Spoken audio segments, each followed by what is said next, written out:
রাজার ঘরে ছোট রানী এলো পদ্মাবতী, রানী পদ্মাবতী। রাজার আরো 6টি রানীর ছিল না সন্তান, পদ্মাবতীর কোলালোতে মিলল সমাধান। বছর যেতে জন্ম নিল 7 ছেলে 1 মেয়ে, হয় খুশির আকাশ হঠাৎ কালো মেঘে গেল ছেয়ে।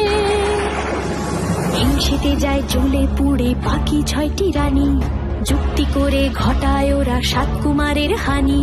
সুযোগ মতো 7 ছেলেকে মাটিতে দেয় পুঁতে, বাঁচে একা পারুল, ওরা পায় না তাকে ছুতে।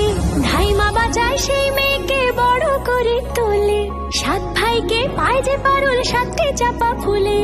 এত কিছুর পরেও রাজার বিপদ যে কাটে না, সূর্য নগরে সুখের সূর্য আর ওঠে না।